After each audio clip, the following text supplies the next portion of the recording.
top of it, it's just wild.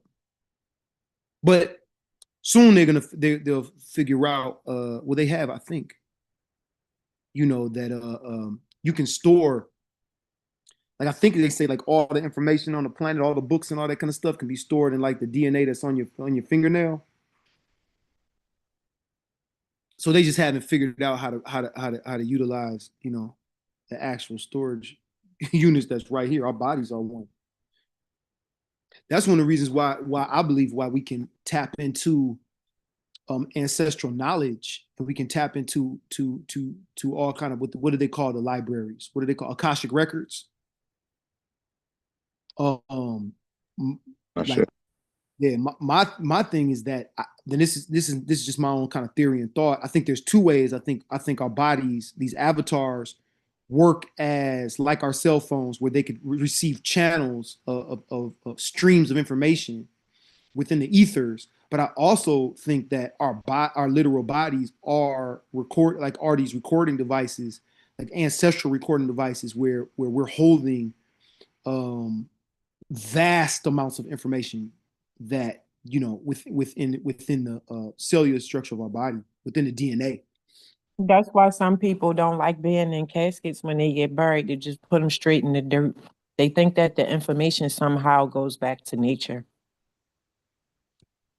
Yup, that's what I want them to do with me. I already told them. I said, "I'm putting me in put me in the dirt, wrap me in some kind of linen, and put me in the dirt, and let me go ahead and decompose. I don't be sitting in no box. My body." That's how I feel.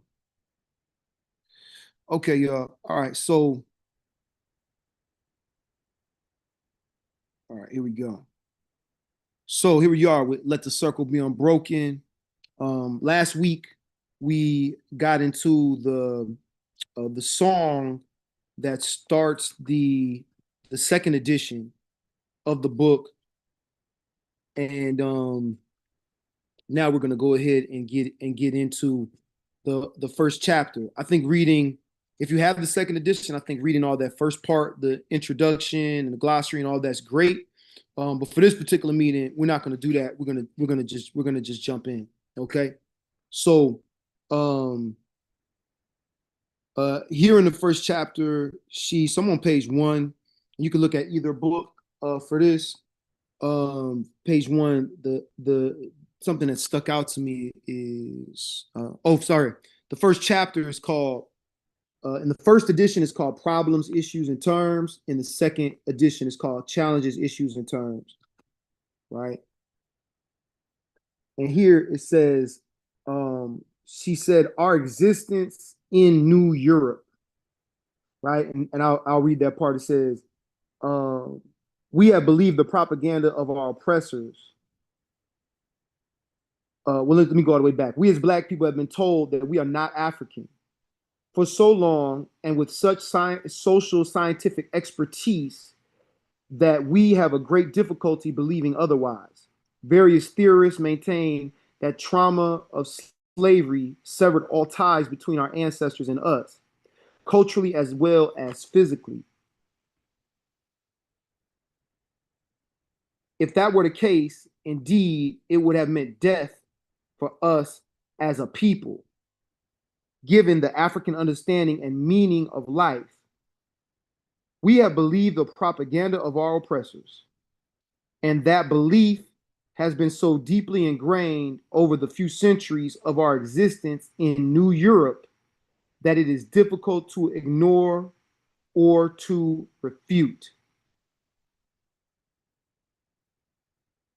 So this idea of our existence in New Europe, what are your thoughts about of what she's talking about, and just personally of our existence in New Europe and what that's done to us?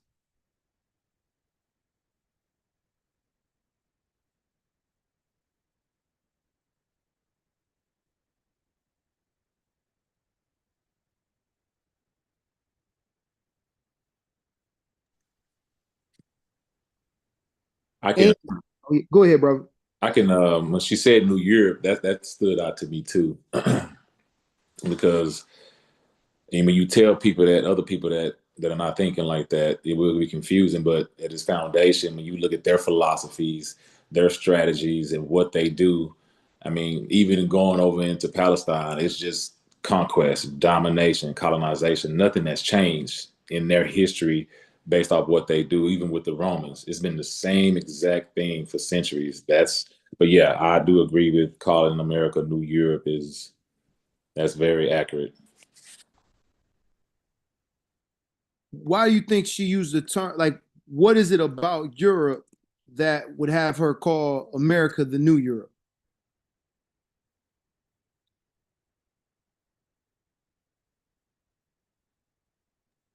You mean like outside of it being just the same people? I mean, It could be that the same people, yeah. right? I mean, they are the descendants. Yeah, The same people. We could say, like you said, the historic, like look at our law, yeah. The law. Yeah, like this type of republic system, the so-called Western world way of thinking, and then the way that the Europeans were operating when it came to social class, royal family, like as a higher class, the oppression of the peasant, the military class, and how all that would operate, the lords and all that, and how that system would operate, and then look at America's class system. Like literally, they created another version of Europe, except this time white became a type of royal class that had multiple different social classes inside of it. Y'all see what I'm saying? Because got you. it's like it's in a way it's in America's an experiment. Another way it's really was like that those that had privilege but weren't royal class in Europe, so they just had a top to how far they could arise. Created this nation so they could rise to the top and then put a bunch of people at the bottom. That's what I see. Like just like real, just blatant, straight up.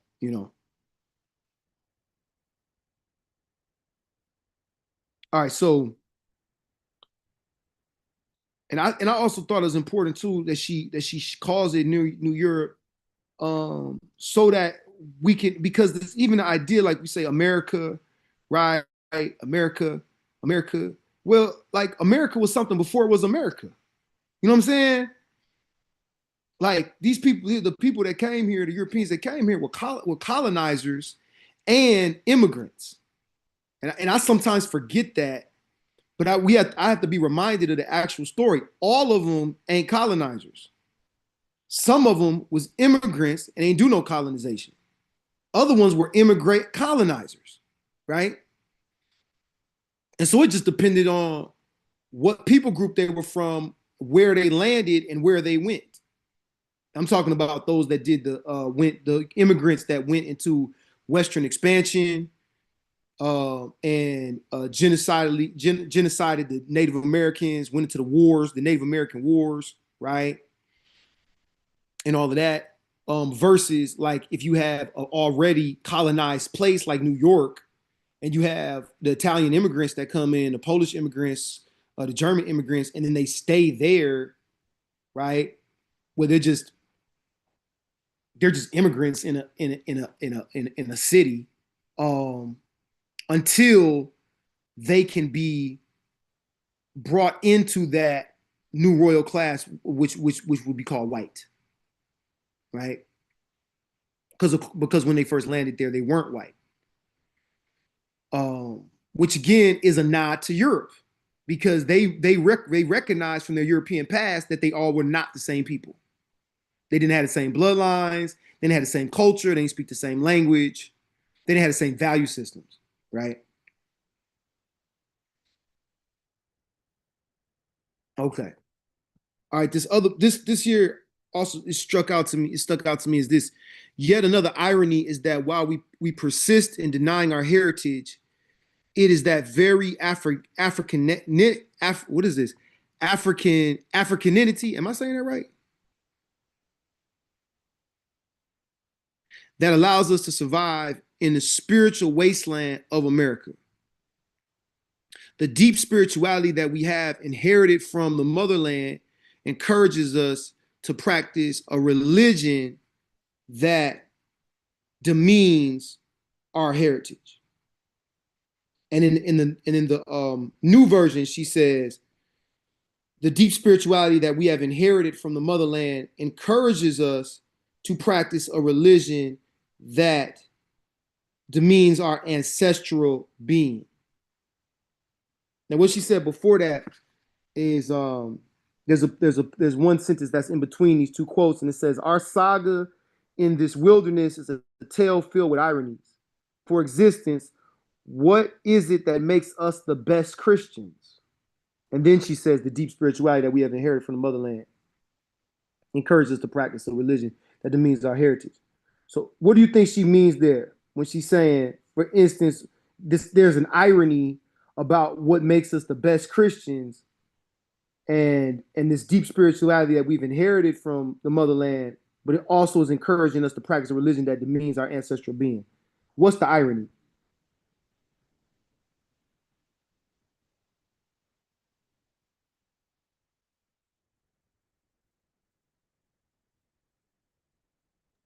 Um, I I believe that she's saying that our living in this country and denying our Africanity, meaning that anything that attaches us to the continent through its culture or spirituality, as we deny that and we accept, the European concept of success and education, culture, the irony is that the thing that's helping us to survive isn't what the colonizer gave us as people, but the actual culture of Africa that's in us, the actual everything that they've given us comes from us. So it's like that's the thing that keeps us surviving, but we still only are paying homage in essence to their God, whether it be money, materialism, uh, their churches, the military, however they have cornered the slave market. That's what we were seeking. So I think that's the irony. I say, what I'm thank you, Baba Ibrahim. What I'm pulling from this is she makes this statement about what makes us the best Christians. So this month is Hoodoo Heritage Month, and what I started to realize was that what has made us the best Christians in America, and why are we the best Christians, right? Because if someone were to look at the teaching of Jesus Christ, Black people have politically and socially embodied that in America more so than any other group in America. Nonviolence, um, love thy neighbor, forgiveness, um, right? Being in tune with spirit,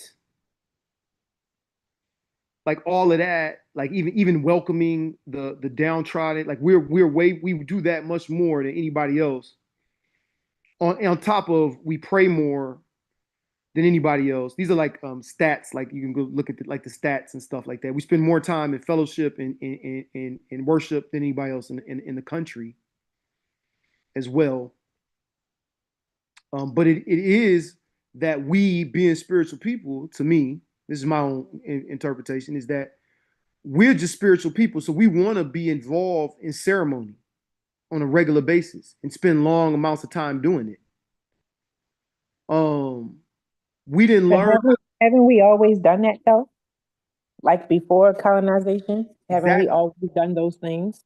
That's what she's saying. The irony is that it's the Yeah, Africanness of us wanting to like being spiritual, got where it. it gave us this replacement religion. Then the replacement religion tells us to disconnect from our ancestors. That's the irony. right? And to demonize our own spirituality, demonize our own ancestors, demonizing voodoo. It's putting poison in the water. That's when somebody's thirsty. Yeah, or telling us it's swimmable. There you go. Right. And so that's to me that's what she's saying. This deep spirituality that we have inherited from the motherland encourages us to practice a religion, right? Because we are encouraged to practice religion because that's what we always have done. We always have practiced some kind of form of religion and spiritual system, right? That's hardwired into us.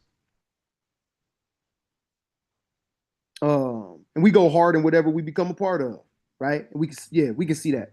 So, but it's demeaning our ancestral being, which is actually the message that I have for Christians. And if you have Christian family or friends, you know, I think that that's the message that we can give them is, or if you're a Christian yourself, is that whatever your religion is, don't mean that you don't have to. You is that it does not mean you don't. I'm gonna say it just like this: you have a responsibility to be connected to your ancestors.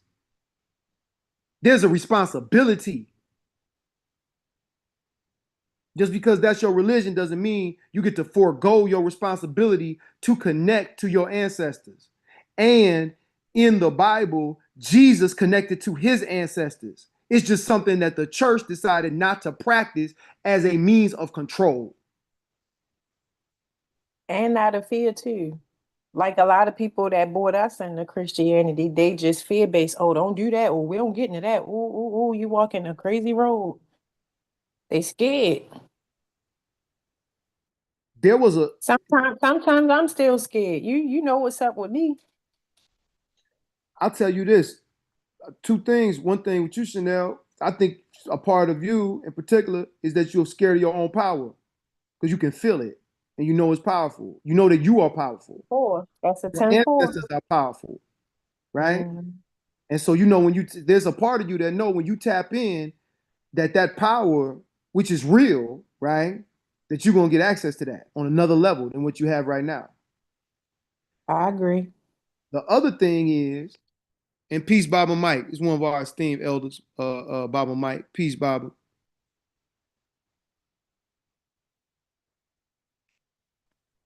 Good morning, everyone. Good morning, Alafia, Baba. Good morning. And Baba Mike is very familiar with this material as well. So, and the other thing I say is like right now, Halloween is coming up, right? And so what we'll see is anything that has to do with connection to the dead is going to be looked at as scary, terrifying. The Conjuring, Exorcist, Jason, Freddy, anything, Chucky, all of that stuff, right? Candyman. It's always the connection to the ancestors. In Western society, you're gonna see is something to be and to the dead that death is bad. Death is bad. Life is good. You so we want to stay as far away from death as possible. Anything that have to do with death is bad. That's on a basic ass level, right?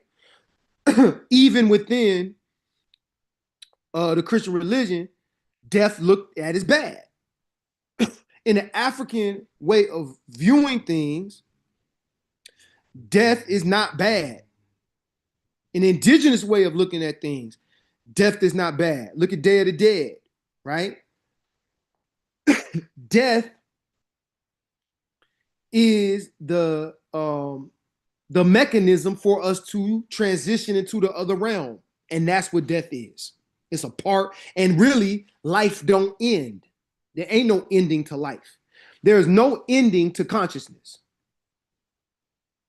You cannot stop being conscious. That's why people who commit suicide, they commit suicide, then they wake up on the other side. They say, "What? I'm still here." Nope, didn't work. You just recognize you a spirit, you a being that can't die. that can't not exist, non-existence, right? So that's another thing. And Patrice Malidoma Some, he said this. No, his elders said this. And when they looked at how the Europeans had acted, what they in the way that they were acting on planet Earth, what they said is they must have really made their ancestors upset. And that spoke to me when I heard that. They must have really made their ancestors upset because something is wrong with the Western way and the mindset that we see. It's not sustainable, and it's insanity, and it's completely self-destructive. And that's what we were seeing in Europe with the type of wars that they were having. We'll see it with the atomic bomb being dropped. We see it with the warfare of America constantly in war. I think it's only like, about 12, 16 years this nation ain't been at war. This is a warmongering nation. And you say, well, why y'all want to kill everything? Cut down the huge trees, kill all the buffalo, kill all the Native Americans, usurp something. There's a disconnect to their ancestors. They had an ancestral practice, right? That was a nature-based practice before the Romans came in with Christianity. But Romans didn't just come with Christianity, they came in with Christianity, but Christianity was what? It was empire, right? We're not talking about the Christianity of the Coptics. We're not talking about the Christianity of the Ethiopians. We're talking about the Christianity of the Romans. We're talking about the Christianity of empire. And that is the Christianity of America. And that is the Christianity which Black people had on us. And what I believe we did was we did the same thing we did in Haiti and in Brazil and in Cuba and in Trinidad and in Belize and anywhere where we've gone on planet Earth is we have kept our indigeneity. We have kept our Africanness. And we encoded it within whatever was forced upon us to practice, and we hid it and we continued to practice because it is who we are and it's ingrained in who we are. And so Marimba Ani, she says that the way that the Western folks focus on things, it's on page 1, is that they focus on the differences of African culture. Is the enemy is going to focus on the loss of language and dress and living patterns, right? And the tangible surface aspects of culture. They're going to focus on the difference of physique in African society. Until we learn that it serves our objective to focus on the similarities, the connections, the unifying principles, and the common threads and themes that bind and identify us all as African, then we will continue to be politically and ideologically confused. The critical issue for us is identity.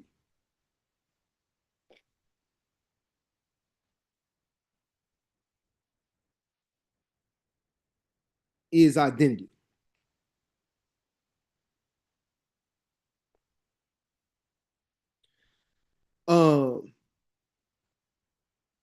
What is a thread within African spirituality or African society that you know of that exists within multiple different African cultures?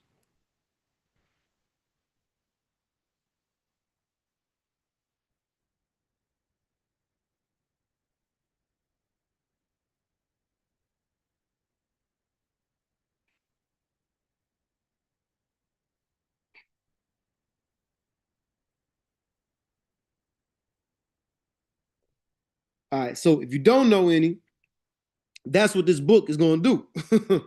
This book is about is explaining that the Africanness in our spirituality is what has allowed us to be able to survive and to have a distinctive cultural identity in this new Europe, which we exist in. and that it is our spiritness and our essential nature that defines our response to the European culture, and that our response is universally African. All right. Now, one of the questions that comes up a lot is, how are we African? Right? How are we African? And so what she says I thought was really powerful. She says, not knowing ourselves, we have not known how to recognize manifestations of our ancestral being. Okay. And I'm gonna play a clip from a movie. A lot of y'all already know what I'm about to play. Oh wait, hold up. Oh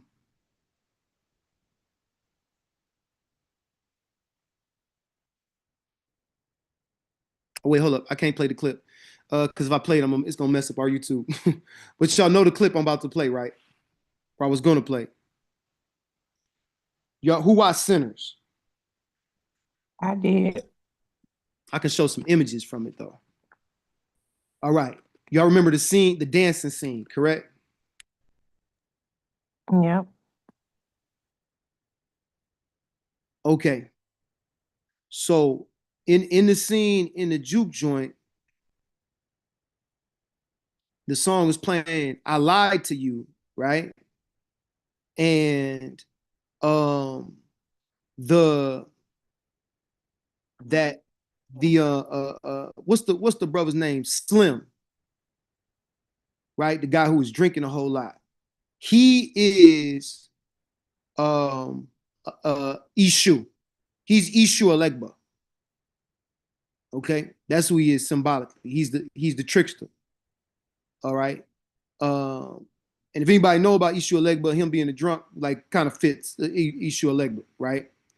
Like, cause Ishu Elegba show up in all different type of ways and all that kind of stuff. He'll be like the homeless person on the side of the street. You wouldn't even know like that's this Orisha, right? Unless you know that's how he kind of shows up. So that's right here. He is right here. And remember, he's introducing Sammy, but there's that certain part, this part here. I hope they don't flag it, but we're gonna play a little bit of it. We got the fair use thing.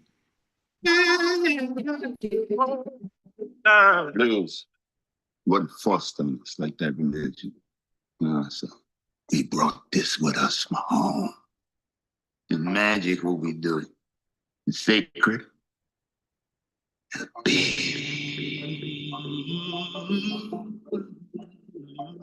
There are legends of people born with the gift of making music so true it can pierce the veil between life, conjuring spirits from the past. Somebody take me. Attention. Right, and then of course I'm gonna cut it so they don't cut the video out. So, and then of course what we have here is we got the scene, and we'll see the through time and space, the different practices, which are very similar, right?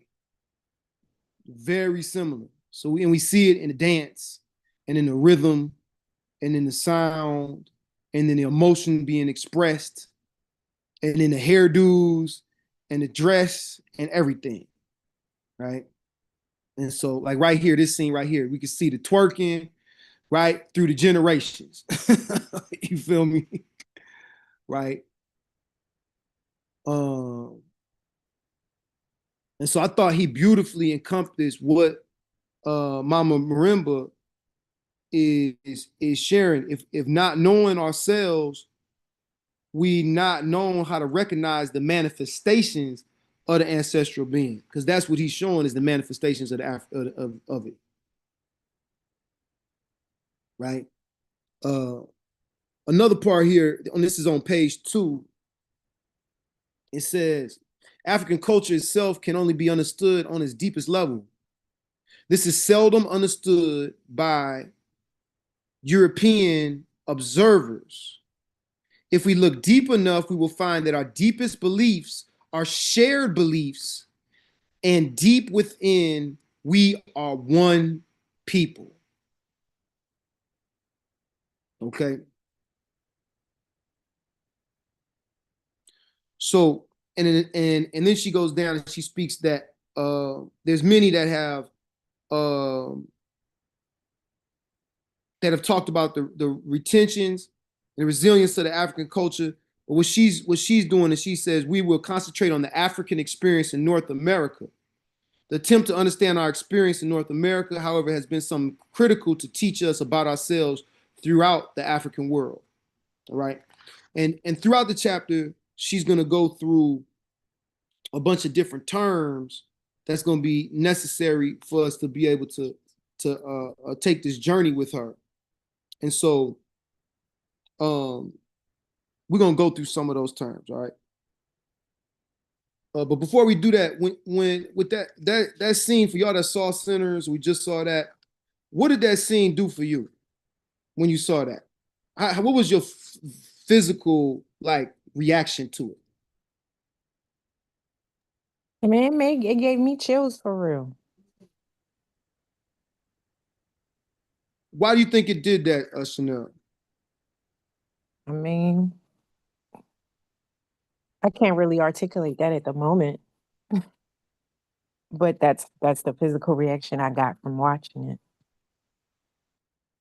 You know the power I think in this is that much of this can't be articulated with words.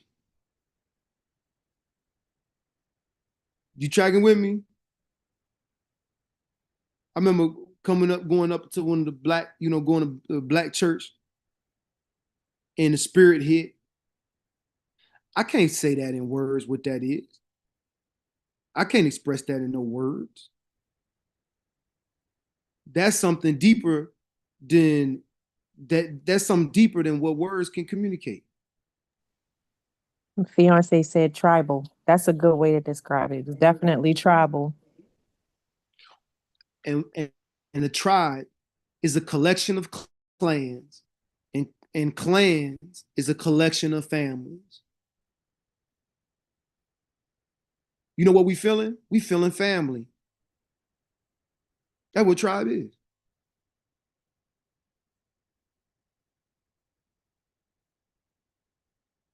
Right? How can I explain my mother's love or my grandmother's love? I can't explain that with no words. You would have to have experienced it. I say,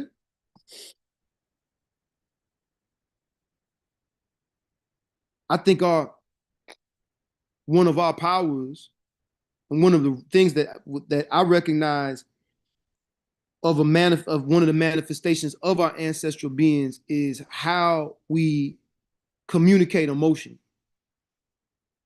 how we communicate the human experience as a so-called black folk in America. Because it is something that's very, very deep. And I've only in the way that we communicate that ain't through just words, it's through vibration. It's through our dance, it's through our dress, it's through an expression.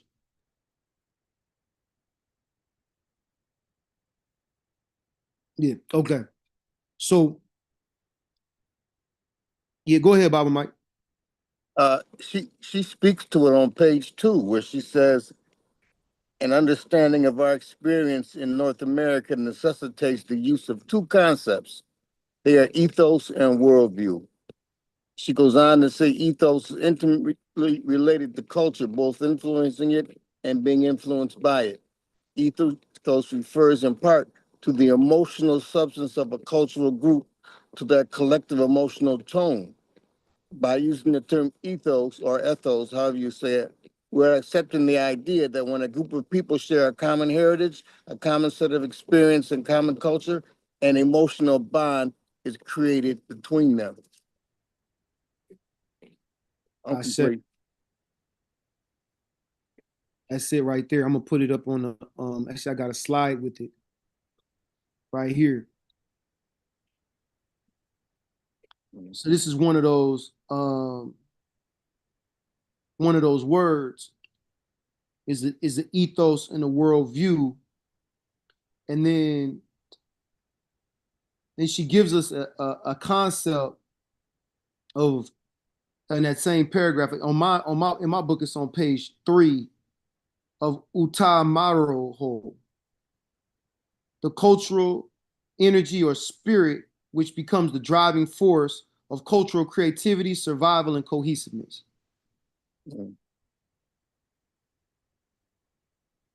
Right, and it's the same. This is the African term that she's utilizing here to connect to this other term here, ethos.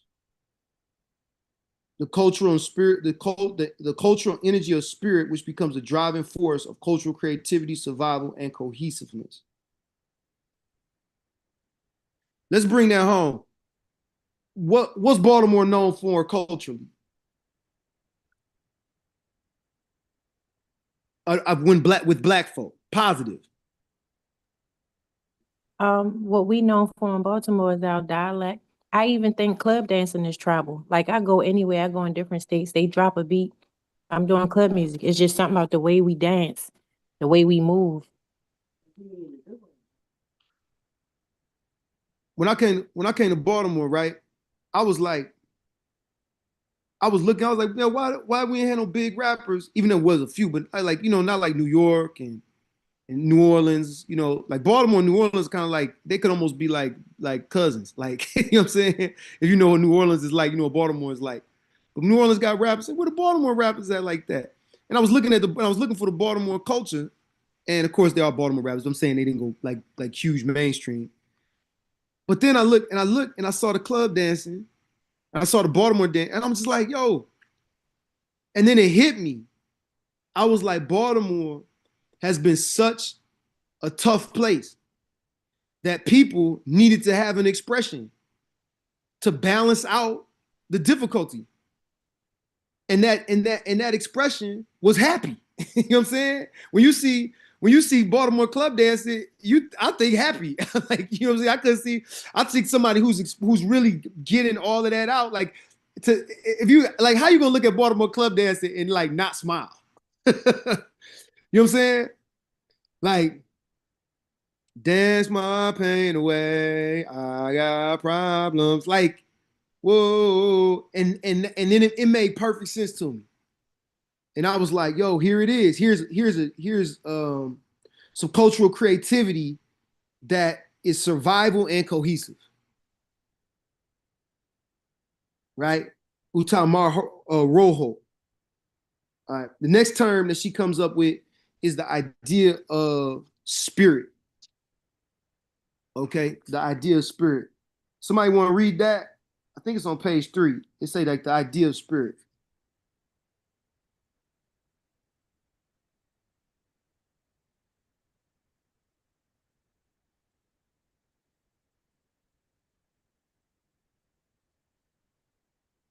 If not, I will read it. I got you. Got me. All right, Bob. Appreciate you. The idea of spirit is especially important for an appreciation of African American experience. Spirit is, of course, not a rationalistic concept. It cannot be quantified, measured, explained by, or reduced to neat rational conceptual categories as European thought demands. Spirit is ethereal. It is neither touched nor moved, seen nor felt, in the way that physical entities are touched, moved, seen, and felt. These characteristics make it ill suited to the mode of European academia and to written expression. This whole paper could be sung in 10 minutes by Bernice Reagan, heard in The Path by Ralph McDonald, or danced by the children of Marie Brooks Dance Theater as they do Black spiritual dances, and its message would be understood. We experience it often, but the translation of that experience into an intellectualized language can never be accurate. The attempt results in reductionism. Our spirit symbolizes our uniqueness as a people, or we could say that the African American ethos is spiritual. The ethos of people is related to special characteristics that identify them as a group. setting them apart from other groups. Our ethos refers to our emotional responses and reactions. It does not refer to conscious or self-conscious responses and reactions. It has to do with the way in which certain things make us feel good and others displease us. It is the bedrock of the Black aesthetic. It has to do with the things in life that excite us and those about which we share laughter. It helps to explain why we tend to ignore some things and why others make us cry. That is what ethos is all about. It is not a psychological term. It does not refer to individual idiosyncratic experience or response. Ethos, like culture, is understood to refer to shared group reaction and group response. The African diasporic ethos refers to our unique spirit and spiritual being. It is a result of our shared cultural history and is derived from Africa.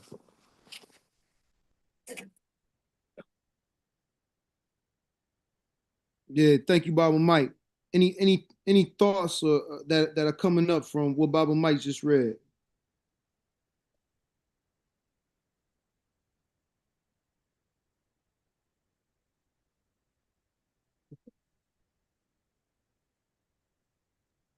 I was thinking about when I read it earlier about Europeans trying to come up with a way to explain every single thing, right?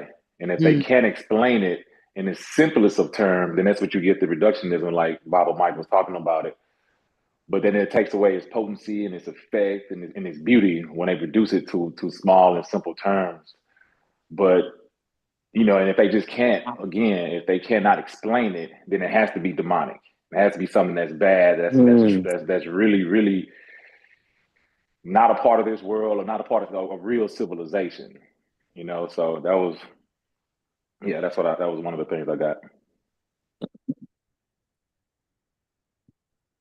In the middle of the page, that last sentence of the first paragraph, we experience it often, but the translations of that experience into intellectual language can never be accurate, and the attempts result in reductionism.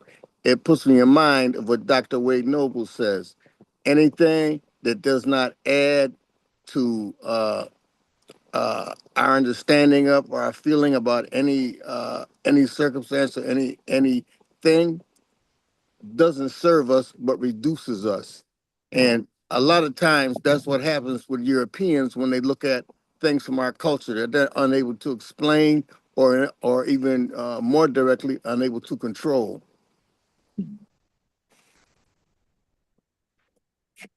That's so that's so true. And I'm thinking about like um where that comes from within their own mythology, right? Mm.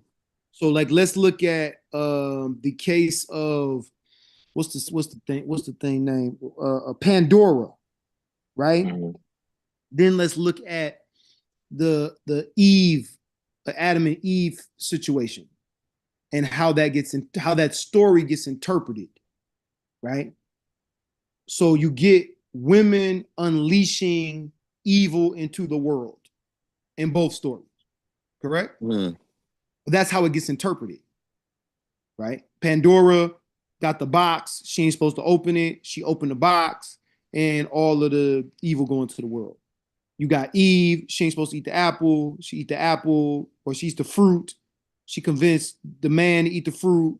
Then the fall of humanity happens because she ate the fruit. So when if we think about that, like not as like let's think about that now, because this is how it's interpreted, right? Someone could interpret the story however they want to interpret it, but the colonizer interpreted these stories in a particular way, and both of these were colonizer cultures. The Romans pre-Christianity and the Romans after Christianity, and then the Romans after Christianity take over Europe, and then Europe then takes that same type of mentality, and then they use it to like colonize the world. So, and there's this thing against women. There's this thing against women. Women, if we look at it in a metaphysical state, women are going to be bringing that chaos energy. And someone say, well, why are they bringing the chaos energy? Well, because women are in attunement to the spiritual, to the dark. So we think about men, we think about logic, and we say what? The light. We say women, the dark. That's going to be the things that's going to be like the womb, right? The connection to the lunar cycles. And you can't rationally, men can't rationally pin down women. We can't. And to try to do it, men will abuse power and then make like a domination thing to try to tame women. Now, Bobby Hemmett says something. He said, you want to understand black woman? Understand one thing. You know Bobby Hemmett crazy. He said, understand one thing. You cannot tame her. That's what he said. That's what Bobby Hemmett said. And he's right. You ain't gonna tame no black woman. Right? And while he was saying this, they had a video of some women twerking, right? and you see that sinners thing, they twerking in the thing. And I said, yeah, look, came from Africa, was booty popping, went through this whole puritanical, contrite, sexually oppressed system and button up and tighten up and you better put that ass away. And then look, a few generations go by and what happened? Right? We had the what's the I forgot the name of the music, the beat, the Lindy Hop, right? I don't even got to go to no club twerking like in the strip club. No, Lindy hopping, all of that. We ain't never stopped they ain't never stopped ass shaking. Because that's what they are. That's what they want to do. And you ain't gonna tame them. Right? That's that feminine. It exists within other indigenous spiritual systems as well. Right? This understanding and respect for. So if you're trying to control everything, you got to get that feminine under wraps because the feminine operate in the dark. That's why they call them witches. They ain't like them because it was powerful and it was connected to nature. So they killed them during the Crusades.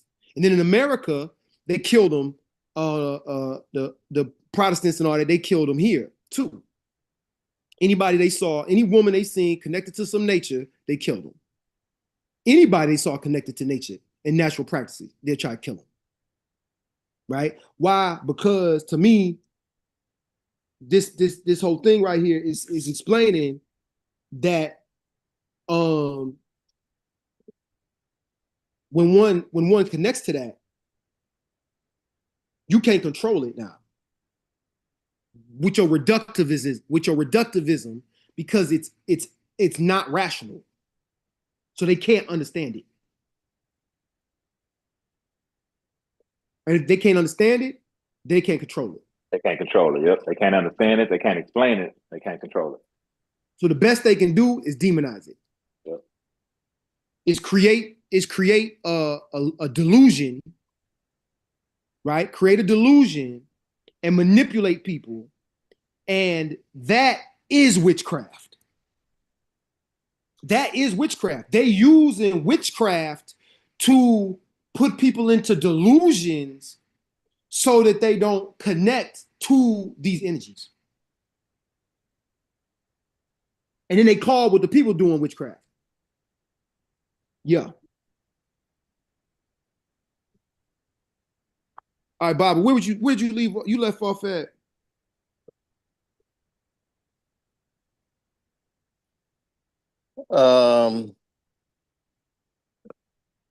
Last It is paragraph, right?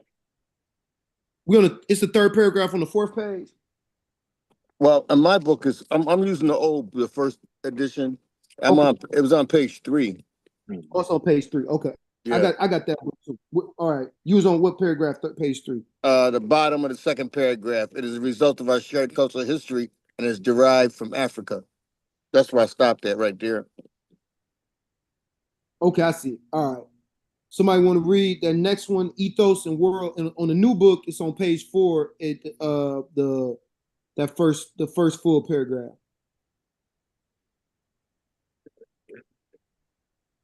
Yeah, I'll read. Okay. You said the old book was on page 3, right?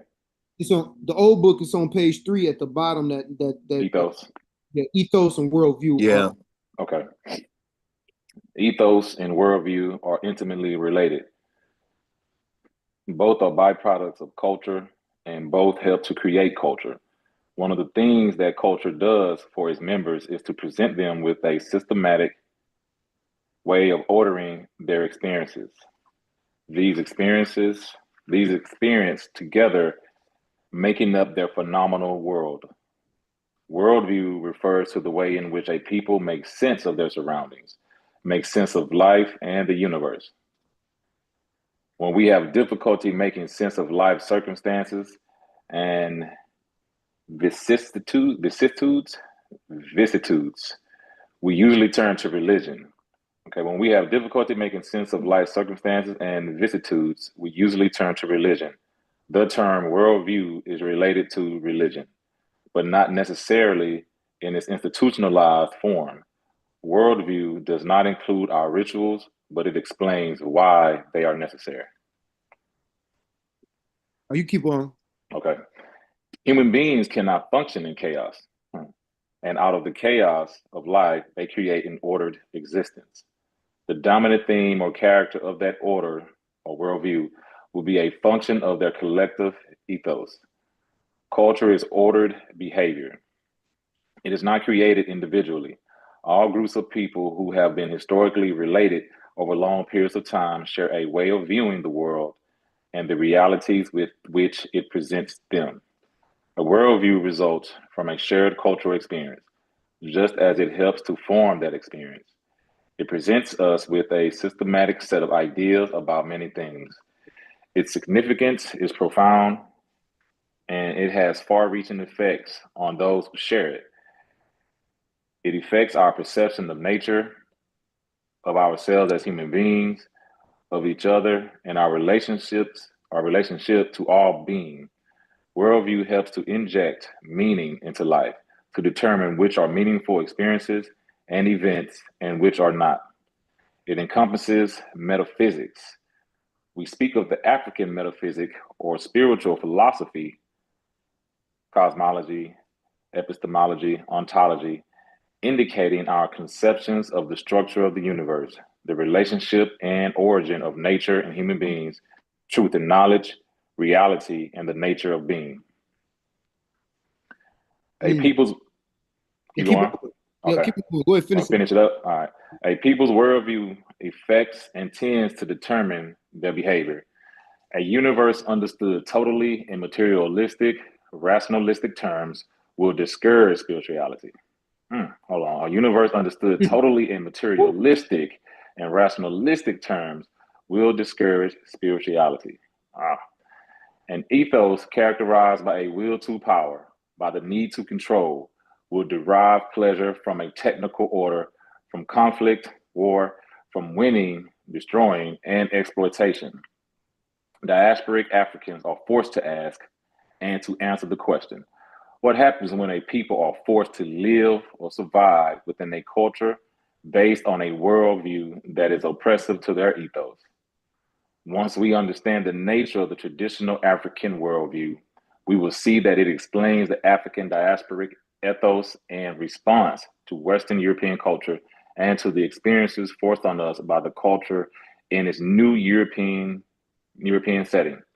We must begin, therefore, with an explanation of the traditional African worldview, for this knowledge will enable us to recognize its expressions and manifestations in African diasporic life and culture.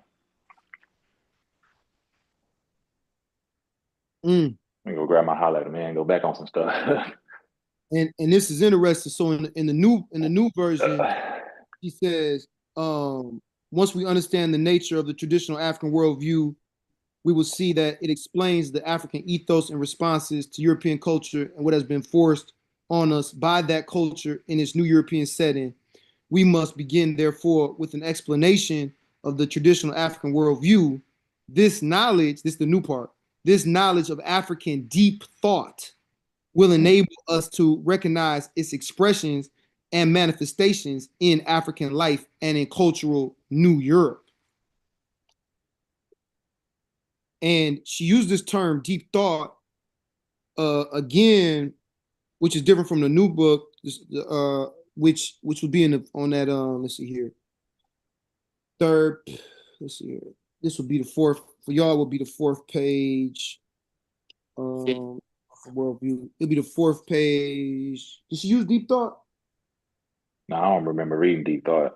Yeah. So she used it right here. It said the term. Okay, when she talks about the term worldview, she says the term worldview is related to this meaning, but certainly not in the form of institutionalized religion.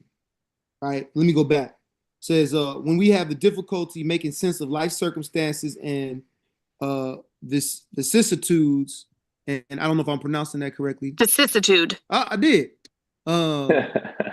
It means change of circumstance or fortune, typically one that is unwelcome or unpleasant. Okay, so that's what a vicissitude means. When we usually turn to what some refer to as religion, meaning faith or deepest beliefs.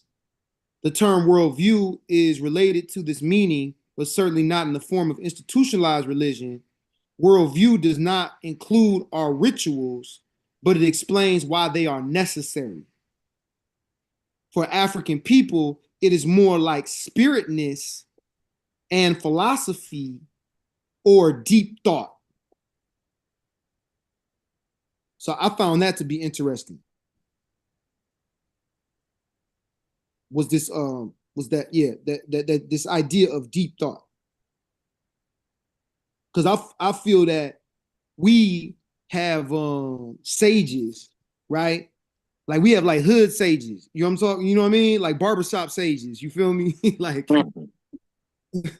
these people that like they do a lot of deep thinking, even though they're not like trained in like the Western like academia or by the seminary. You feel me? Or like by the Western like philosophy stuff. Okay, but I want to pull out this because Baba Will. I seen you felt it when I did too. Let me pull this up. Right, this one right here. A universe understood totally in materialistic, rationalistic terms will discourage spirituality.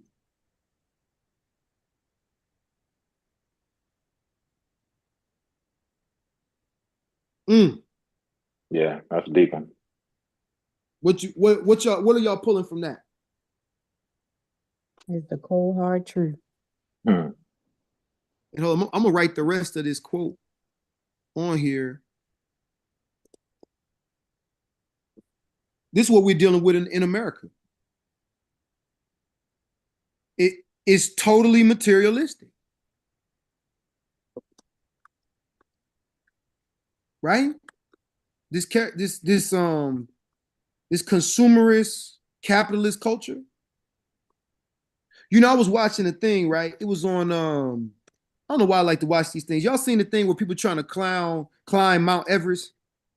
You ever watch documentary or watch that on like watch videos of that? Mm-mm.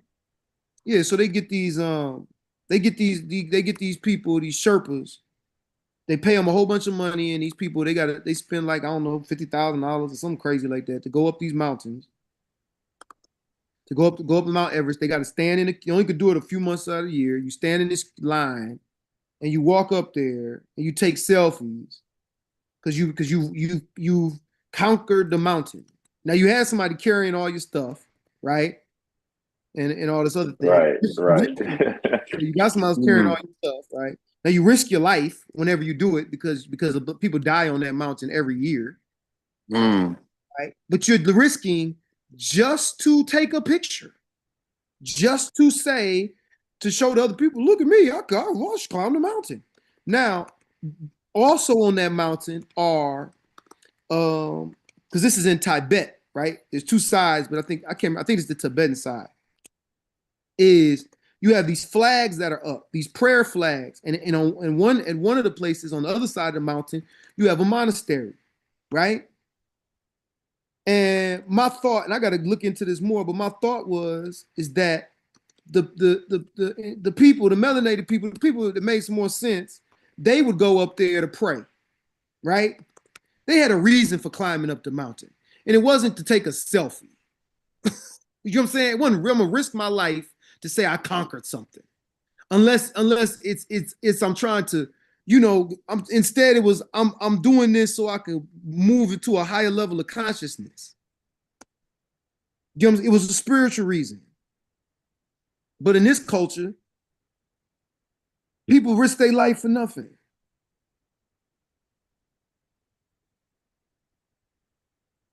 Yeah. So they can brag to one another.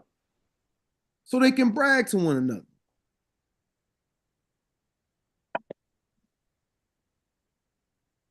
Ain't that weird?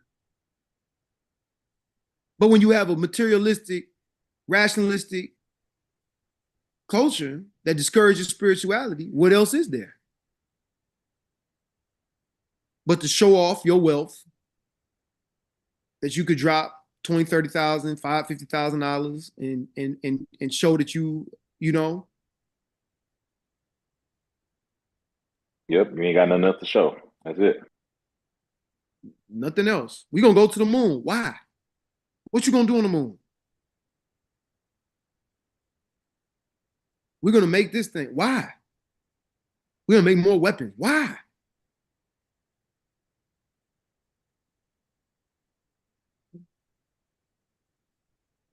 That's interesting. It's supposed to say destroying here, but I wrote destoring.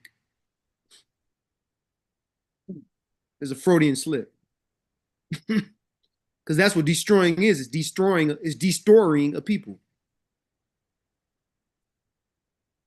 An ethos characterized by a will to power,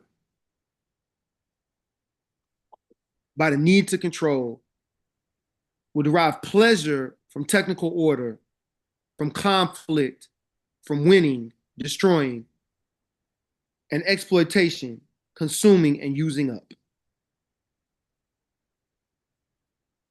And there's this question that she says, so this the question I'm gonna ask, is the question she has. I'm gonna write it down here. Is what happens when a people are forced to survive within a culture based upon a worldview that is oppressive to their ethos? That's the question. What's your thoughts? I'm gonna ask the question again. What happens when a people are forced to survive within a culture based upon a worldview that is oppressive to their ethos?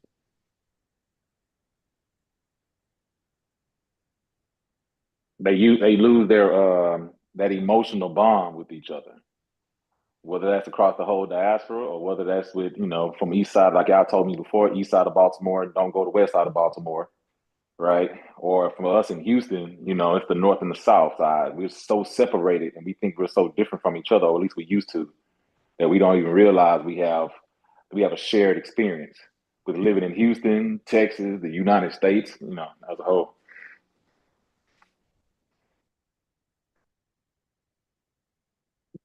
I think about what you're saying on the basis of my when my family relocated from the deep south, from Mississippi and Georgia to Chicago, Philadelphia, and Milwaukee, because it's something I've just realized is that a lot of these people, who relocated, like my grandmother and grandfather and their aunt, their some of their older people, like their aunts and stuff, did too, but a lot of younger people did. Is that by leaving where they were from, there was a lot of information that they missed out on, because there were things that were talked about. How our culture is in the South, right? Like, you went and saw your people, right? And as you went by your people and saw your people will share things with you. Right. That's the history, the culture, like you said. Yeah, that's the culture. They don't write it down. You know what I'm saying? I mean, they had some that wrote it down. We had some even family members that wrote down some accounts and stuff, but they ain't write it down. You had to go over there and see them. And then on the first visits, they may not tell you nothing. There were certain ages where they ain't say nothing to them. And so like I would ask my grandmother who just passed, who lived outside of Georgia since she was 17, about some of the family things. And she was limited in like the deep knowledge of the stuff, right? Because she only got up to 17 and then what was shared with her over the phone and when she would go back and visit. My other grandmother, she left Mississippi and went to Chicago, but then left Chicago and went back to Mississippi. And so she had, and then she lived with her mother, right? And my step grandfather. So that grandmother had a wealth of information about the family. And I wondered if that's, I think there were some other things too, just who the different family lines were, you know what I'm saying, as well.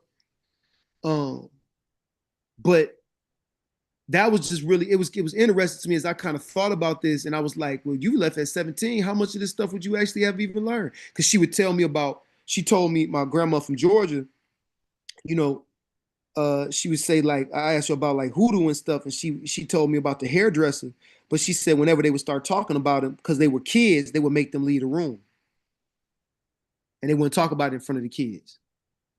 Right? Which, when I read of Watering of the Spirit, was something that Patrice Maldomasome, he talks about with his mother, because they said they didn't want them to engage with particular spiritual entities at a certain age. They was too young, because they said spirit did not delineate between what your age was. So they didn't want them to get into something too early. It's just how some of this kind of survives. They didn't, and we could think about on this side, knowing that somebody practiced hoodoo or voodoo might have ended up a kid knowing that and then talking about it, then some white folks overhearing it might have ended up in somebody lynched or beat, right? And so, under this force to live and survive within a culture, because even my grandmother or my grandfather leaving, all of my, the fat part of families on both, on both sides, leaving the South was because we were forced to live and survive in this exact thing, based upon a worldview that is oppressive to the ethos.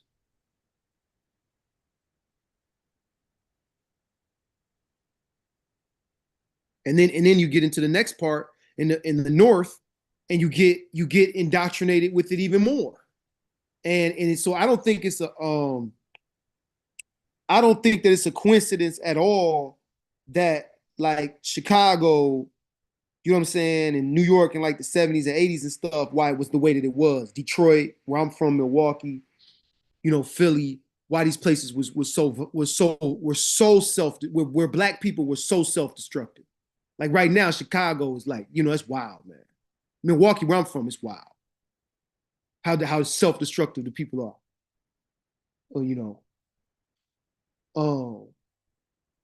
And as I say that too, the Africanness in us still is finding a way to survive, right?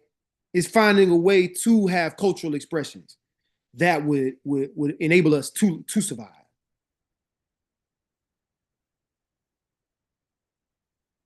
You feel me? Speaking on what you were saying earlier, with moving from the South to the North, I know people just in Texas, they'll just move from a small little town, say Huntsville, Texas, which is 45 minutes away from Houston. And people from Houston that, first or second or third generation, they would make fun of their ancestors that's just 45 minutes away, calling them country and stuff like that. So even based off in the book, what she's saying, like you even not just demonizing spirituality, but you demonizing your own ancestry, your own culture, your own cousins and grandmothers and grandfathers, because they sound country, because they don't pronounce these words the way you learn how to pronounce these words in this middle class school that you went to. It was even something as small as that. I always thought that was mind blowing, because it's like, you act like them people aren't intelligent though. So what they say are they roll their R's and pronounce their R's a certain way. They way more intelligent, way more connected to the land and to nature and all these different things than you are, and you're not even trying to understand it and get connected to that part of it. Ignore the grammar part. What's the real intelligence that they have? That's what you need to be trying to tap into. But yeah. And so then that goes back to like when people don't want to, because like you said, there's a historian in every family. And in my family, some of our historians are deep up in the country, right? But Yeah. because you demonize the country so much, don't nobody want to go back to the country no more. So then we don't even get that history. We don't even get that knowledge.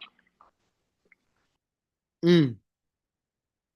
Baba Mike, I see you. I think you were trying to say something, but you muted. You muted, Bob.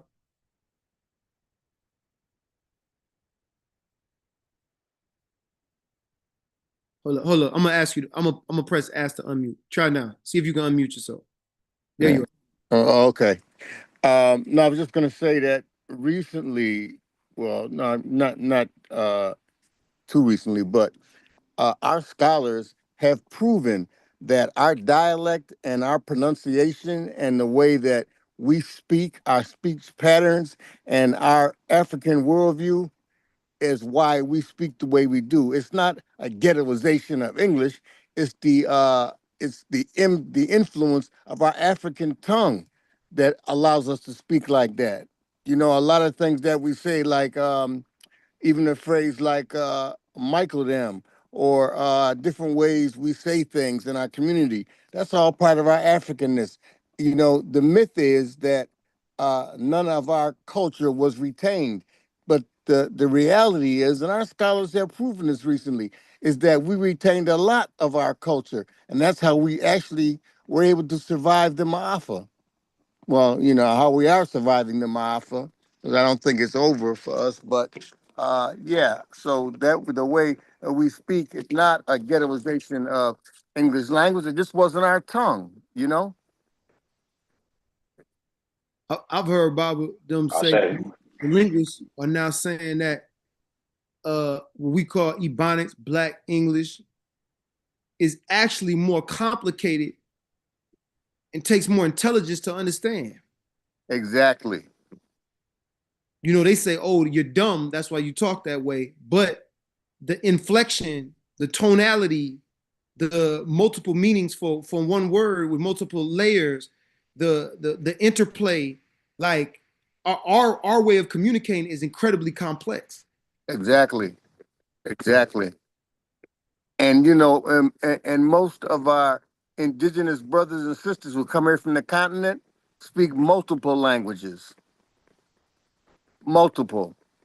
It ain't nothing for a brother to say he speaks 4 languages, and that's just in the community he live in. If he go outside right. of there, he still got to speak something else to communicate with other folks, and that's a common thing.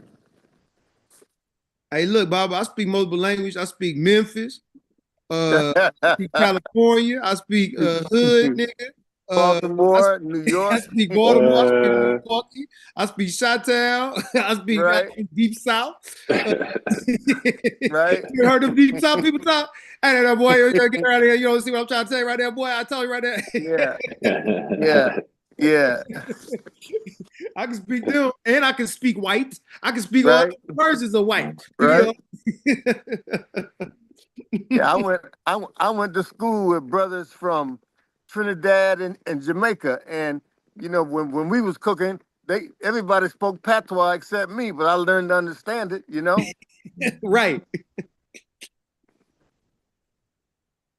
I started just you know it was interesting too, like how we can even we could be yelling at each other, right? White folk, oh my gosh, they're about to go to war, and you be like, they just hollering, they just hollering at each other. You can fit why because we're literally the inflection within the voice and the spiritual feeling that we're getting from the engagement and the context of what's going on and all that kind of stuff. We can tell if somebody getting ready to fight or if they just fussing with each other. You know what I mean? You be like, they ain't about to fight. They having a good time. They love each other.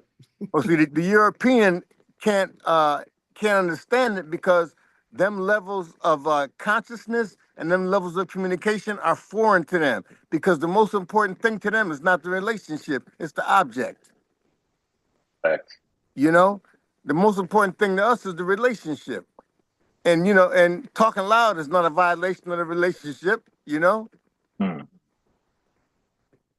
And I think we're at a space on our planet where the relationship is going to have to take precedent over the object. Like it has to. And it's one of the reasons why we have to step out and as a people and garner this work and do this work, because I think it's not just for us. It's for the whole planet. It's for humanity. You know, and our indigenous brothers and sisters all around the world got to do this work. You know, so that we can be reminded the importance of what's really important. You know. Yeah, I say. Ashe. All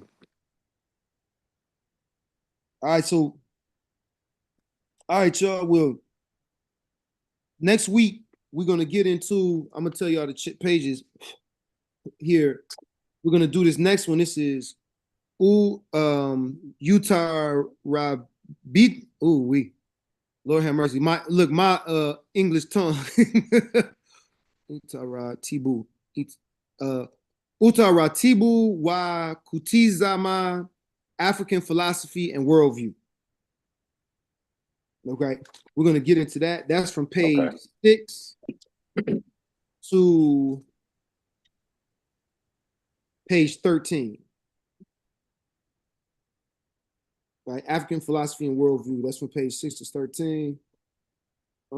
I like eating it in these chunks because Marimbani is very thorough.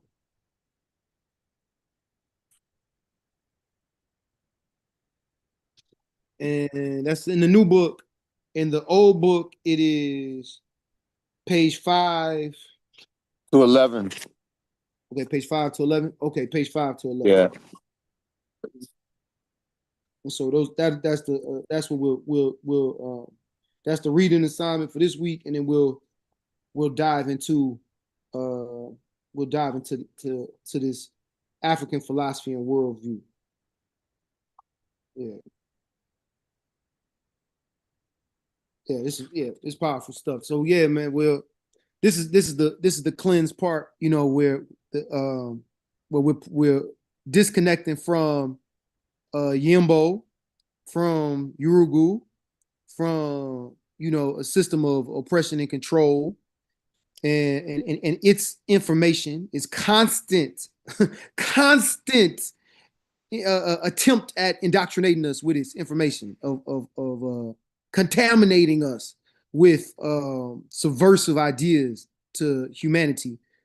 And instead, we're the same way that we're replacing the processed foods that are toxic into our bodies. We're replacing them with these whole fruits and vegetables and nuts and seeds, and eating it in its raw form is the same way that we digesting, you know, Marimba Mama needs work, you know. So we give thanks to her, and we give thanks to our elder here who has joined us, Baba Mike, and we give thanks to our Egbe and our Ori, and to our Agun, our ancestors, our spirits and our higher self. Yeah, Ashe. All right, y'all. Well, peace and blessings, everyone. I'll holler at y'all. And yeah, hey, look, you sticking with the cleanse, or you want to join, you know, in 2 days, we'll be on for new people, 2 days, we'll start the pre-cleanse. Or maybe it's 1 day now. It's the 14th, it start. And then for us that's in it, I put up what a schedule can look like, so you can like yeah, you know, transition in and out. And then we'll, you know, I'm with you on that. Like I'm gonna just stick with raw, you know what I mean? Okay. Yeah.